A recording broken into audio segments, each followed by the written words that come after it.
First contact, the arrival. The day the stars went out, humanity knew everything had changed. It began as a typical Tuesday morning. Captain Sarah Chen of the United Earth Defense Force sipped her coffee, watching the sunrise from the observation deck of the lunar base. The Earth hung like a blue marble in the void, peaceful and serene. Sarah allowed herself a moment of calm before her daily briefing. That's when it happened. A shimmer, like heat haze on a summer day, rippled across the stars. In the span of a heartbeat, the familiar constellations vanished, replaced by an impenetrable darkness that seemed to swallow the light itself. Sarah's comm unit erupted with frantic chatter. Unknown object detected. Massive energy signature. She sprinted to the command center, her mind racing. Years of training kicked in as she barked orders, coordinating with Earth's defense grid and satellite networks. But nothing could have prepared her for what came next. The darkness parted like a curtain, revealing a colossal ship that dwarfed anything humanity had ever constructed. Its surface rippled with what looked like liquid metal, constantly shifting and reforming. It was beautiful, terrifying, and utterly alien. "Get me a direct line to UAD headquarters," Sarah commanded, her voice steady despite the chaos erupting around her. "And someone tell me how the hell that thing got past our early warning systems." As the lunar base scrambled to respond, Sarah's gaze was drawn back to the view screen. The alien vessel had taken up position directly between Earth and its moon, its size blocking out a significant portion of the planet from their view. A chill ran down her spine as she realized the implications. Whatever this was, it was no accident. They were here with purpose. Back on Earth, panic spread like wildfire. Social media exploded with grainy footage of the ship, visible even in broad daylight. Governments struggled to maintain order as conspiracy theories and doomsday predictions ran rampant. In every major city, streets clogged with people trying to flee or stock up on supplies. The world teetered on the brink of chaos. In Washington, D.C., President Eliana Rodriguez convened an emergency meeting of global leaders. The tension in the room was palpable as military advisors and scientists debated furiously about how to proceed. "We need to strike first," General Harding insisted, pounding his fist on the table. "Show these invaders we won't go down without a fight." Dr. Yuki Tanaka, head of xenobiology at MIT, vehemently disagreed. "Are you insane?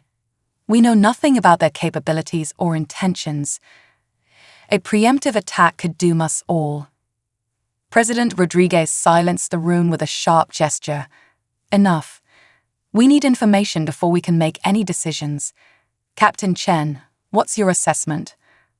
All eyes turned to the holographic projection of Sarah, her image flickering slightly due to interference from the alien ship.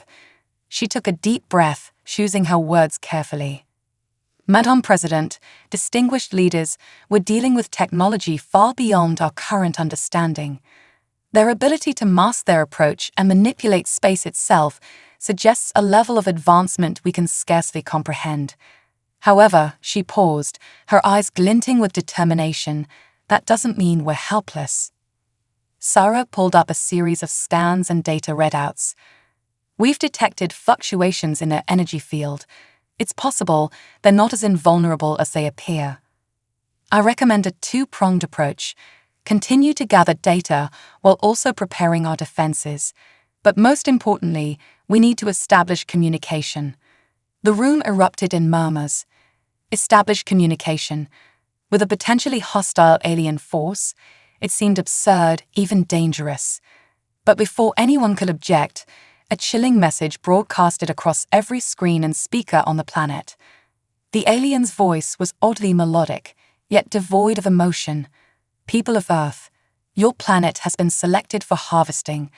Resist and you will be eradicated. Comply and a portion of your species may be spared. You have 24 hours to surrender your world leaders and relinquish control of your military assets. We await your decision." Silence fell over the war room. The weight of the ultimatum pressed down on everyone present. Humanity stood on the precipice, facing a threat unlike anything in its history. Sarah's mind raced, analyzing every scrap of data they'd gathered. There had to be a way out of this, a solution they hadn't considered. As the global leaders argued about whether to fight or capitulate, she noticed something peculiar in the energy readings from the alien ship. "Madame President," she interrupted, her voice cutting through the din. "I have a proposal. It's risky, possibly even suicidal, but if it works, it might just save humanity." All eyes turned to her once more. Sarah took a deep breath and began to outline her audacious plan. It would require cunning, courage, and a good dose of human ingenuity. But most of all, it would need hope. The one thing that had always set humanity apart in the face of insurmountable odds. As she spoke, a fire kindled in the eyes of those listening. For the first time since the alien ship appeared, there was a glimmer of possibility. Humanity wouldn't go quietly into the night. They would fight, they would persist, and just maybe, they would prevail. The clock was ticking. Earth had 24 hours to prepare its response. But thanks to Captain Sarah Chen and her daring strategy, they now had something even more valuable than time. They had a chance, the ultimatum. The next 24 hours were a blur of frantic activity. As the alien ship loomed ominously in the sky, a tense silence fell over the world. Streets emptied, businesses shuttered, and families huddled together, watching the countdown clocks on their screens with growing dread. In the fortified bunker beneath the White House, Captain Sarah Chen stood before the hastily assembled World Security Council. Her uniform was crisp, her posture rigid, but there was a fire in her eyes that belied the pressure of the moment. "Ladies and gentlemen," she began, her voice steady and clear. "I know you've all heard the aliens' ultimatum. Surrender or face annihilation. But I'm here to propose a third option." The room buzzed with murmurs. Sarah tapped a holographic interface, bringing up a 3D model of the alien vessel. "Our initial scans revealed something fascinating," she continued. "The ship's energy field isn't constant. There are micro-fluctuations, almost like a heartbeat. We believe these represent moments of vulnerability." Dr. Tanaka leaned forward, her brow furrowed. "But even if that's true, how does it help us? We don't have weapons capable of penetrating their defenses, even at their weakest point." Sarah's lips curved into a slight smile. "You're right, Doctor. We don't have the weapons, but we have something they won't expect. Me." The room erupted in confusion. President Rodriguez raised a hand, silencing the commotion. "Explain, Captain." Sarah nodded, pulling up another hologram. This one showed a sleek, matte black vessel barely larger than a fighter jet. "This is the Nightshade. It's a prototype stealth ship we've been developing in secret. Its hull is coated with metamaterials that can bend light and other forms of radiation around it. In theory, it should be invisible to the aliens' sensors." General Harding scoffed. "In theory? You're betting the fate of humanity on an untested piece of tech." "With all due respect, General," Sarah countered, "we're out of options. My plan is to pilot the Nightshade during one of the energy field's fluctuations. If we time it right, I should be able to slip through their defenses undetected." The room fell silent as the implications sank in. It was audacious, borderline insane, but it was also the only plan they had. President Rodriguez stood, her face a mask of determination. "And once you're aboard, Captain, what then?" Sarah's expression hardened. "I gather intel, find weaknesses, and if possible, sabotage their systems from the inside. It's a long shot, but it's our best chance of buying Earth more time." Debates raged for hours. The risks were astronomical, but the alternative, surrender or certain destruction, was unthinkable. As the deadline approached, a consensus was finally reached. Operation Trojan Horse was a go. As Sarah prepared to board the Nightshade, a commotion erupted at the facility's entrance. Dr. Tanaka burst in, breathless and wide-eyed. "Wait," she called out. "I've made a breakthrough in analyzing the alien communication signals. There's a pattern, a kind of universal translator embedded in the message itself. With this, you might be able to understand their language once you're aboard. Sarah's eyes widened. This could change everything. She quickly downloaded the translation algorithm into her suit's computer. As she climbed into the Nightshade's cockpit, Sarah felt the weight of humanity's hopes on her shoulders. The sleek ship hummed to life, its systems glowing with an otherworldly blue light. "Captain Chen," President Rodriguez's voice crackled over the comm. "The fate of our world rests in your hands. Godspeed." Sarah took a deep breath, centering herself. "Understood, Madam President. I won't let you down." The hangar doors slid open, revealing the star-studded expanse of space. And there, dominating the view, was the alien mothership. Its surface rippled like liquid mercury, beautiful and terrifying in equal measure. Sarah's hands tightened on the controls. This was it. No room for doubt, no margin for error. As she prepared to launch, a final transmission came through. It was Dr. Tanaka. "Sarah, wait. There's something else you need to know about the translation algorithm. It's not just decoding their language, it's..." But the transmission cut off as the Nightshade rocketed forward, streaking towards the alien vessel like a silent arrow. Sarah's heart pounded as she approached the massive ship. The Nightshade's sensors pinged, warning of an approaching energy fluctuation. This was her window, her one chance to slip through undetected. Time seemed to slow. Sarah maneuvered the ship with precision, born of years of training and raw talent. The alien vessel's energy field rippled, a momentary weakness opening like a door. She held her breath, pushing the Nightshade to its limits. For a heart-stopping moment, it felt like the ship might tear itself apart from the strain. Then suddenly, calm. Sarah opened her eyes to find herself inside a cavernous hangar. Unlike anything human eyes had ever seen, the Nightshade had made it through. She was in. As Sarah prepared to leave the safety of her ship and venture into the unknown depths of the alien vessel, a chill ran down her spine. Dr. Tanaka's cut-off message nagged at her. What else had the doctor discovered about the translation algorithm? Whatever it was too late now. Sarah checked her suit's seals one last time and opened the Nightshade's hatch. The fate of humanity now rested on what she would discover in the heart of this alien enigma. With a deep breath, Captain Sarah Chen stepped into the unknown, ready to face whatever challenges awaited her in the depths of the alien ship. The true test of humanity's resilience was about to begin. Operation Trojan Horse. The alien ship's interior was a labyrinth of gleaming corridors that seemed to shift and change with each step. Sarah moved cautiously, her suit's stealth systems engaged, blending her into the metallic surroundings. The air hummed with an otherworldly energy that made her skin tingle even through her protective gear. As she navigated the twisting passages, Sarah's mind raced. The translation algorithm Dr. Tanaka had given her was working overtime, decoding the strange symbols that lined the walls. But there was something off about the translations, something that nagged at the edges of her consciousness. Suddenly, a piercing alarm shattered the eerie silence. Sarah's heart leaped into her throat as she pressed herself against a wall, praying her camouflage would hold. A group of aliens rushed past, their forms fluid and almost translucent like living mercury. Once they had passed, Sarah let out a breath she didn't realize she'd been holding. That's when she noticed something strange. The aliens hadn't seemed panicked or alert. In fact, they had appeared excited.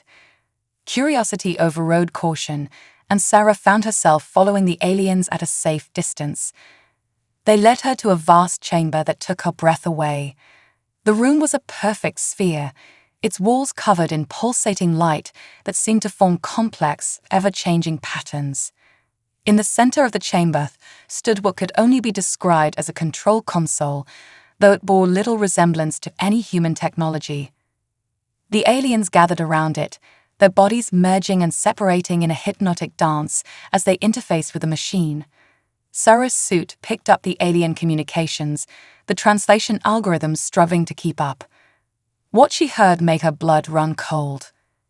The catalyst has arrived, one alien voice chimed. The protocol can begin.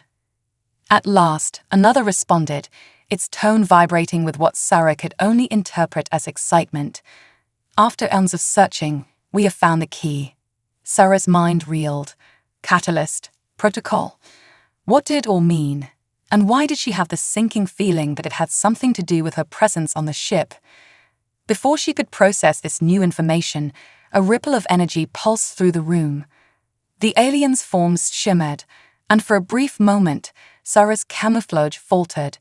She held her breath, certain she'd been discovered. But the aliens didn't react. Instead, they seemed to be looking right through her, their attention focused on something behind her. Sarah turned slowly, her heart pounding. There, shimmering into existence like a mirage, stood a holographic projection of Earth. But it wasn't the Earth she knew. This version was scared, its continents reshaped, its oceans a sickly green. And surrounding it was a swarm of ships that looked unsettlingly similar to the one she was currently on. The simulation is complete, one of the aliens announced. Earth's resistance has been calculated. Victory is assured. Sarah's mind raced. Simulation. Had the aliens been running scenarios of their invasion? But why go to all this trouble if they had the power to simply obliterate Earth? As if in answer to her unspoken question, another alien spoke. The humans' tenacity is remarkable. They will make excellent additions to the collective once the protocol is complete. Collective, protocol. Sarah felt like she was putting together a puzzle with half the pieces missing. But one thing was clear. Earth's surrender wasn't the aliens' true goal. There was something else at play here, something bigger. Determined to uncover more, Sarah inched closer to the control console. If she could just interface with it, maybe she could. Her foot caught on an unseen protrusion, sending her stumbling forward. In that moment of lost concentration, her camouflage failed completely. Time seemed to stop as Sarah found herself face to face with the alien beings, their mercury-like forms rippling with surprise and what she could only interpret as triumph. The catalyst reveals itself, one alien intoned, its voice resonating in Sarah's mind rather than her ears. The protocol can truly begin. Sarah's combat training kicked in. She dropped into a fighting stance, ready to sell her life dearly. But the aliens made no move to attack. Instead, they began to circle her, their bodies flowing together to form a shimmering ring. "Welcome, Catalyst," they spoke in unison. "We have awaited your arrival for millennia." Confusion warred with fear in Sarah's mind. "What are you talking about? I'm not your catalyst. I'm here to stop you from invading Earth." A ripple of what could only be described as amusement passed through the alien ring. "Invasion? No, Catalyst, you misunderstand. We are not here to conquer. We are here to elevate, and you are the key." Before Sarah could respond, the ring of aliens surged forward, engulfing her in a sea of living metal. She tried to struggle, but it was like fighting against quicksand. As the alien substance flowed over her, Sarah felt her consciousness expanding, connecting to something vast and ancient. In that moment, Dr. Tanaka's cut-off warning suddenly made sense. The translation algorithm wasn't just decoding their language, it was interfacing directly with the alien consciousness. As Sarah's mind merged with the alien collective, a flood of information overwhelmed her senses. She saw the history of 1 billion worlds, the rise and fall of countless civilizations, and through it all, a pattern emerged. A protocol set in motion eons ago, designed to guide the evolution of the galaxy itself. And humanity, with its unique blend of tenacity, creativity, and adaptability, was the final piece of the puzzle, the catalyst that would usher in a new era of galactic civilization. As this realization washed over her, Sarah felt her sense of self beginning to slip away. She was becoming one with the collective, her individual identity dissolving into the vastness of their shared consciousness. With her last ounce of willpower, Sarah clung to her humanity. She thought of Earth, of her family, of all she had sworn to protect. And in that moment of desperate resistance, something unexpected happened. The alien consciousness recoiled, as if burned. The mercurial substance retreated, leaving Sarah gasping on the floor of the control chamber. The aliens backed away, their forms rippling with what she now recognized as confusion and awe. "Impossible," they murmured. "The catalyst resists. This was not foreseen." As Sarah struggled to her feet, her mind reeling from the experience, she realized that the game had changed entirely. She was no longer just fighting for Earth's survival. She was standing at the crossroads of galactic destiny. And somehow, against all odds, she had just changed the rules of the game. The bridge erupted into a chorus of protests, the crew questioning their commander's sudden change of orders. Exalday silenced them with a raised claw. "There is no time to explain. Our survival depends on our immediate departure from this system. Trust in the Council's judgment and obey my commands." He turned back to Steve, a newfound resolve in his eyes. "If we are to meet our fate, let it be on our own terms, not as destroyers, but as penitents." Steve nodded, a small, sad smile playing on his lips. "Then you understand. The Council's judgment is already in motion, but perhaps, with your cooperation, they will see fit to spare your crew." He leaned back, the restraints creaking. "Go, Commander. Fulfill the fourth rule, and pray that the Council's mercy is greater than their wrath." Exalday hesitated for a moment, then turned and strode from the cell, his mind racing. As the shuttle streaked away from the doomed vessel, he gazed out the viewport, watching as the ship was consumed in a brilliant flash of light. "Forgive us, Council," he whispered, a silent prayer for the souls lost this day. "May our sacrifice be enough to atone for our transgressions." In the cell, Steve sat alone, a somber expression on his face. "It is done," he murmured. "Now, the real test begins." The alien seemed to consider this for a long moment. Then, slowly, it extended a tendril towards Sarah, not to engulf or assimilate, but in a gesture she recognized as a handshake. "Perhaps," it said, "it is time for a new protocol, one of mutual growth and understanding." As Sarah reached out to accept the gesture, alarms blared throughout the ship. The vessel, without its usual control systems, was beginning to drift into Earth's atmosphere. The battle wasn't over yet. Now they had to prevent a catastrophic collision that could devastate the planet. Sarah turned back to the control systems, her mind racing. She had averted one crisis, but another loomed on the horizon. As she prepared to face this new challenge, she couldn't help but smile. This was humanity at its best, facing the impossible, adapting, and finding a way forward. The next chapter of Earth's history, and perhaps that of the entire galaxy, was about to be written, and for the first time in eons, its ending was gloriously, terrifyingly unknown. The human's last stand. The air in the interrogation cell was thick with tension as Commander Exalday stared across the table at the human Steve. This creature, this human, had revealed truths that shook the very foundations of the galactic order Exalday had sworn to uphold. Steve leaned back in his chair, the heavy restraints barely hindering his casual demeanor. "So you see, that's why I'm here. The Council has deemed your presence in this system a violation of the fourth rule. Any further interference will be met with divine retribution." Exalday felt a chill run down his exoskeleton. The human spoke with such matter-of-fact certainty, as if the fate of this entire star system rested squarely on his shoulders.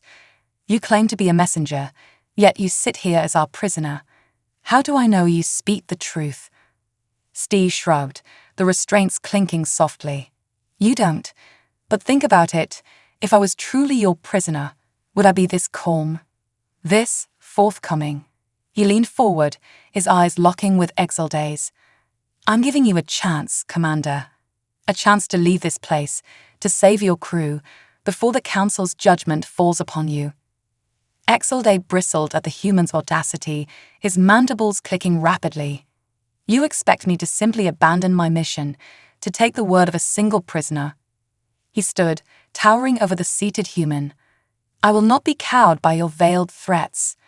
My people have faced down greater challenges than the likes of you. Steve's expression hardened. Then you leave me no choice. He closed his eyes, exhaling slowly. Alarms blared to life, the lights in the cell flickering. Exalday whirled around, barking orders into his comm. Report, what's happening? The panicked voice of the bridge officer crackled through the speaker. Commander, our engines have lost power.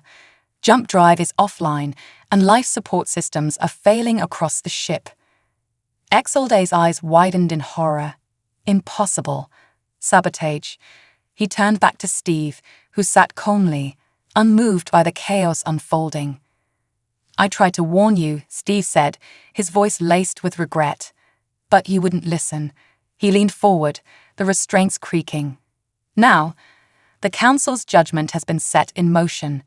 You have 10 minutes before this entire vessel is reduced to atoms. Exalday felt a surge of panic, his training the only thing keeping him from outright panic. He had to get his crew off this doomed ship, but with the systems failing, their chances of escape were slim. He steeled himself, meeting Steve's gaze with unwavering determination. Then we will meet our fate with honor. If the Council wishes to destroy us, so be it. But I will not abandon my post, nor my crew. He turned, barking orders into the comm. All hands, prepare for evacuation. Get the shuttles launched immediately. As the bridge erupted into a flurry of activity, Exalday returned his attention to Steve. You claim to be a messenger of the Council. Then tell me, is there no chance of redemption? No way to atone for our perceived transgressions? Steve's expression softened, a hint of sympathy crossing his features. I'm sorry, Commander. The Council has made its decision. You've broken the fourth rule, and the penalty is... He trailed off, shaking his head. There is no appeal. Your only chance now is to save as many of your crew as possible. Exalday felt a wave of despair wash over him. All these years, his people had strived to uphold the Council's edicts, to protect the fragile life of this galaxy, and now it seemed that efforts had been for naught. He turned, prepared to make his final stand alongside his crew, when a sudden thought struck him. Wait, he faced Steve once more, a glimmer of hope in his eyes. You said the Council's judgment has been set in motion.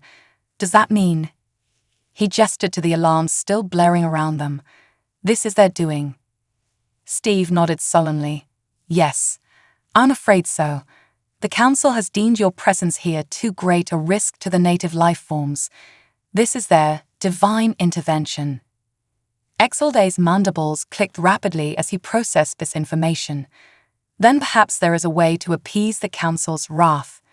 He leaned forward, his voice lowering to a conspiratorial whisper. Tell me, human, what must we do to earn their forgiveness? Steve's brow furrowed, his expression torn. I'm not sure. The Council's ways are not always clear, even to those of us who serve them. He paused, weighing his words carefully. But I do know this, the fourth rule is absolute. No interference with life-bearing planets, no matter the cost. Exalday nodded, understanding dawning on him. Then that is what we must do.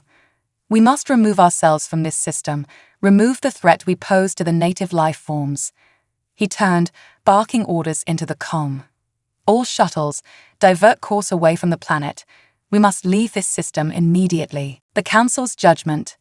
The survivors of the Void Jumper huddled in the cramped confines of the emergency shuttles, their eyes fixed on the rapidly diminishing sight of their doomed vessel. The brilliant flash that had consumed the ship still lingered in their vision, a stark reminder of the power wielded by the Council they had so faithfully served. Commander Exalday stood silently, his mandibles clenched tight as he watched the last traces of his ship disappear into the void. His crew looked to him, their eyes pleading for answers, for some glimmer of hope in the face of this catastrophic turn of events. Exalday cleared his throat, his voice projecting with an unwavering authority. My fellow Voidwalkers, I know you seek answers, but the truth is, I have precious few to offer. What I can tell you is this. Our ship was doomed the moment we entered this system, for we have broken the Council's most sacred edict, the fourth rule." A murmur of confusion and disbelief rippled through the crowded shuttle. "The fourth rule," one of the junior officers spoke up. "But we have always upheld the Council's laws. How could we have violated them so grievously?" Exalday raised a claw, silencing the officer. "It was not through any malicious intent, but through our own ignorance. This system, it seems, is home to a young, fragile civilization, one that the Council has deemed unfit to know of our presence." He paused, his expression grim. "And so, the Council has rendered its judgment."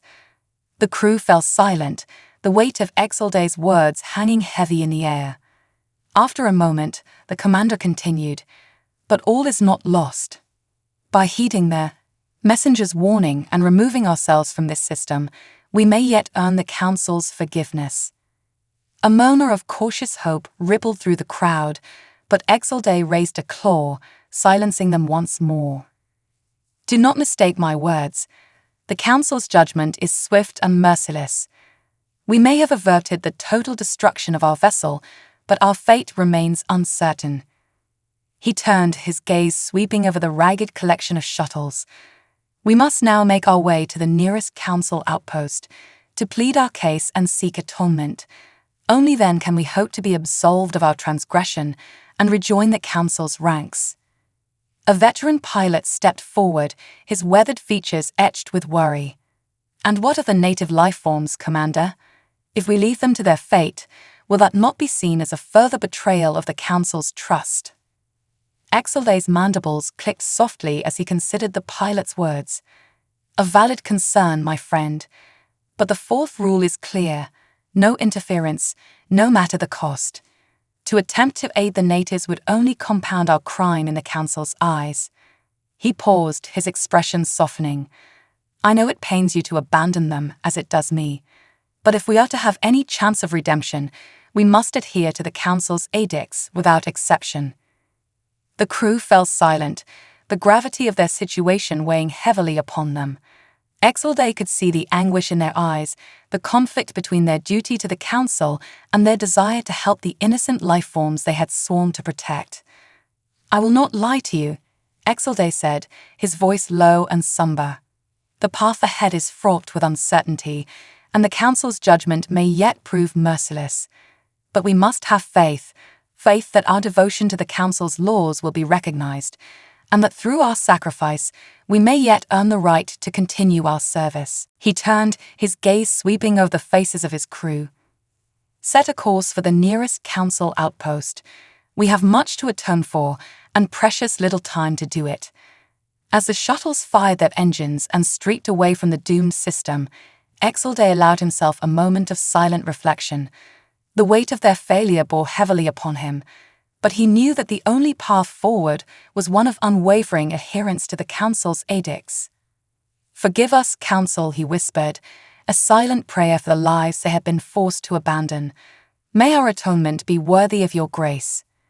In the vast expanse of space, the flickering remnants of the Void Jumper drifted, a silent testament to the Council's unforgiving judgment. And as the shuttles disappeared into the distance, the system's fragile native life forms remained, unaware of the cataclysmic events that had unfolded in the skies above them.